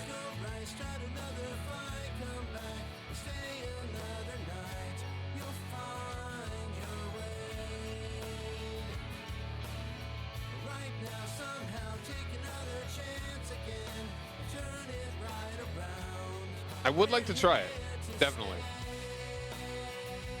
Time for option Z. That's the thing, is that I don't care what they do. They will survive, as long as they don't do something extraordinarily terrible. Possibilities. Some possibilities. Say.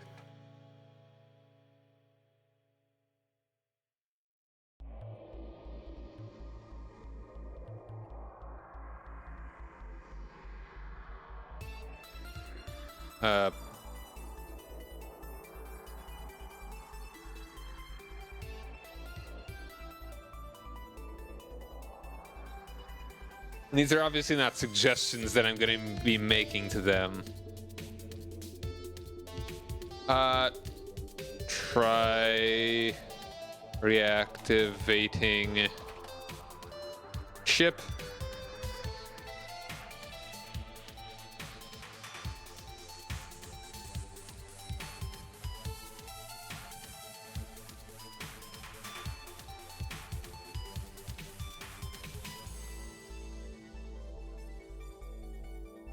Well, there's another thing. Like, I think I need one of the characters actually be on the Githyanki ship.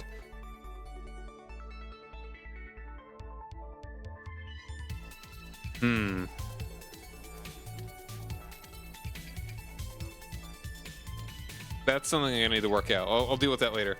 Try reactivating the ship.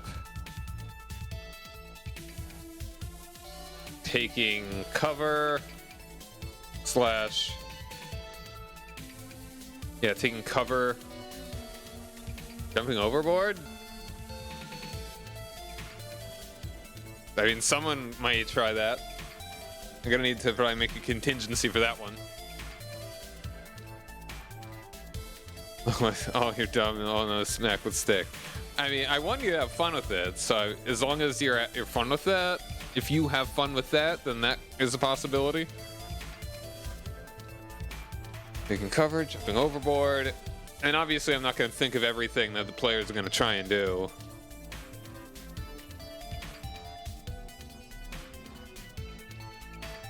Baldur's Gate 3 is the closest one-to-one to 5th edition Dungeons & Dragons in a video game that I have heard of. Like the... Yeah.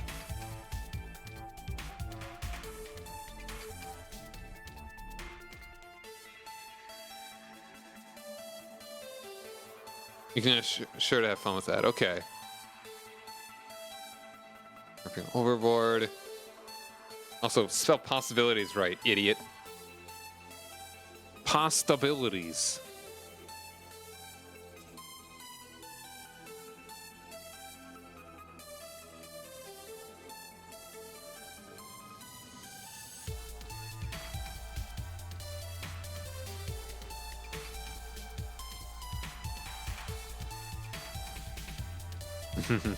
I'll just say, poop V, sick 'em.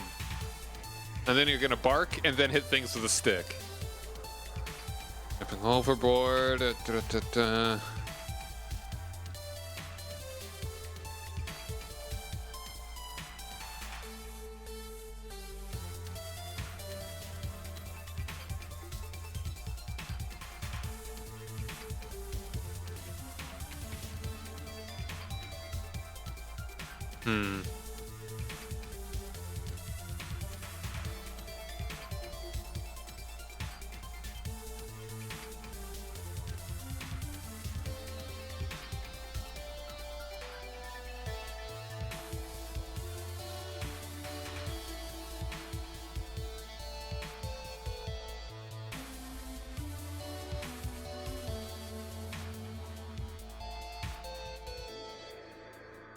All right, so yeah, those are some possibilities right there. And then now I'm trying to think. Because one of the dudes was actually captured by the Githyanki.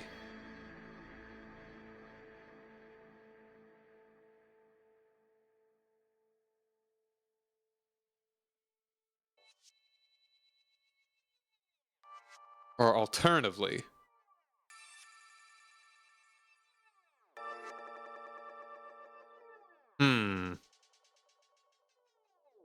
yeah, no, I get you, dude. I appreciate it.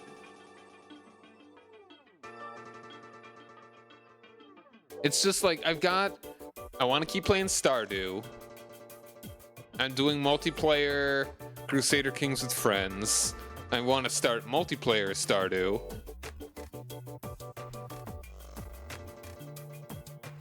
I want to finish Majora's Mask.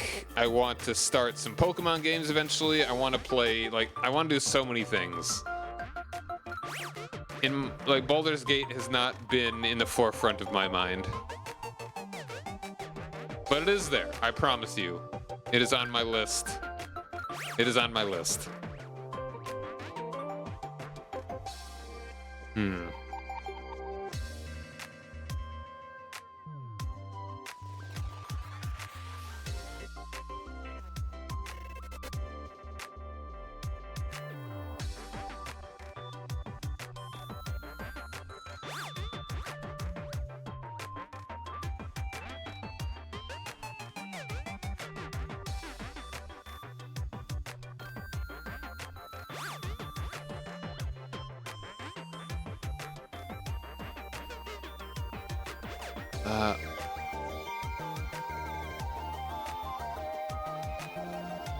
The ship's been not just not boarded. Has been rammed by. Well, it's been, yeah, attacked by the infamous.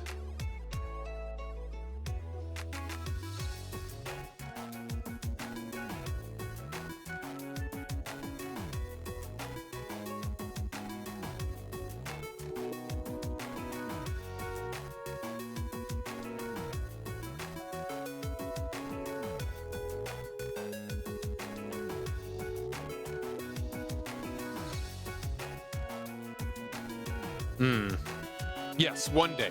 I promise we will do this eventually. In one way, shape, or form, it will happen.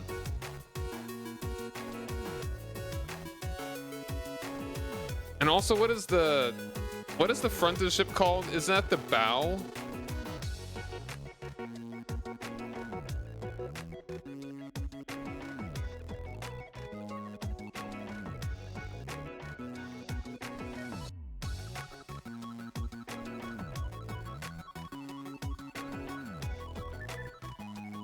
Or the prow?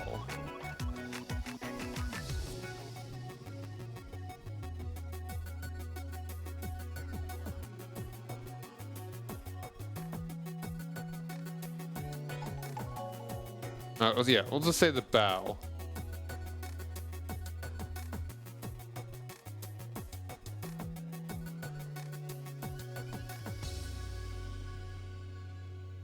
It's bow.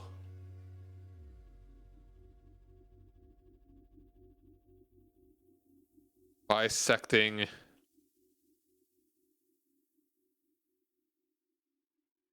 your hull.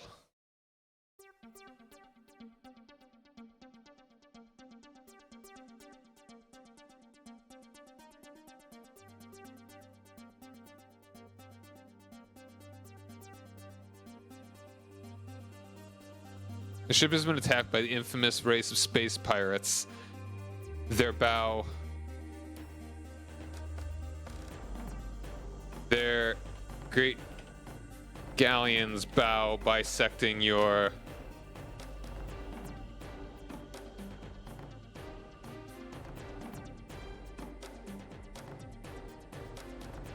vessel's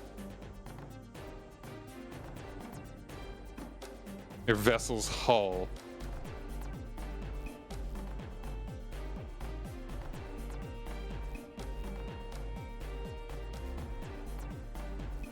The sword-wielding knaves. I'll make that a different sentence. Fore, aft, starboard, port side. Yeah, that's front, back, right, left, basically. The silver sword-wielding knaves.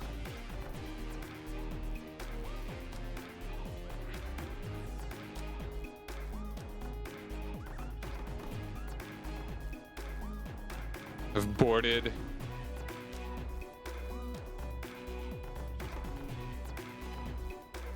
And you have taken up arms to defend yourselves.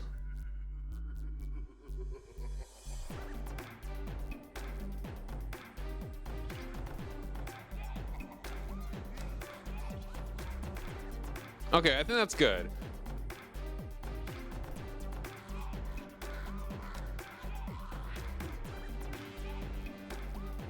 Now I need to think of how... I'm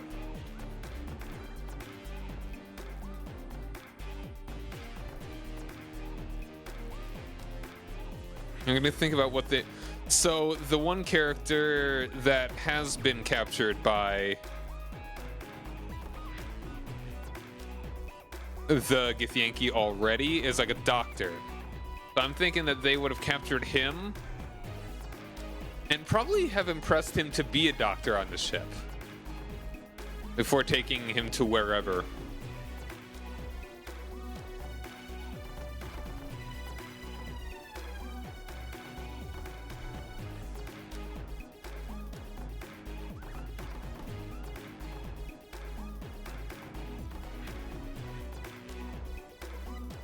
The intertwined vessels begin falling.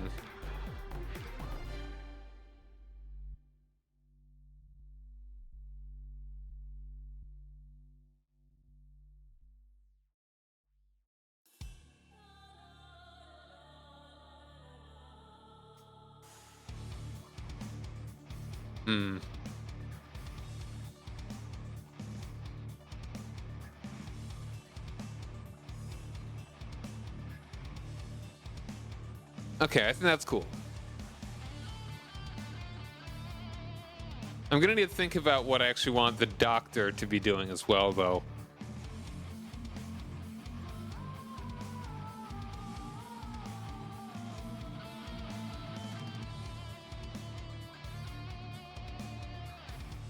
Like, probably beneath deck, waiting for orders.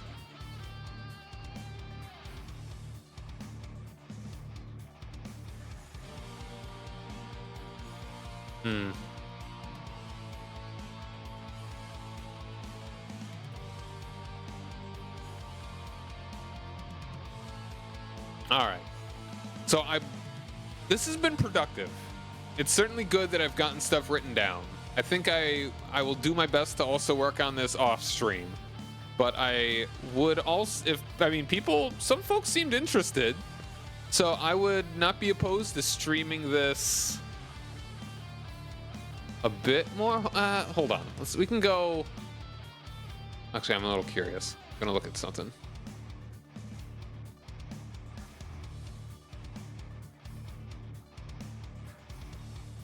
Hold on.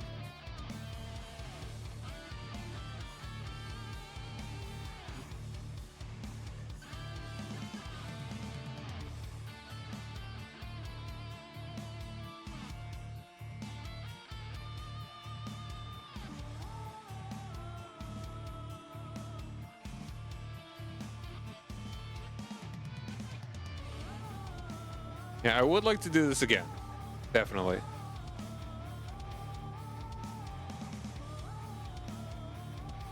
Definitely sort of a chill evening thing to do. Yeah. Okay. So tomorrow will be Stardew Valley.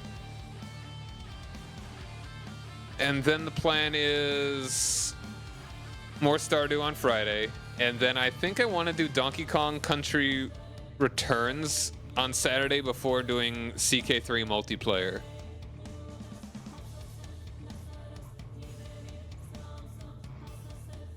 Yeah, thanks for hanging out, everybody. I do have to call it here for now, though.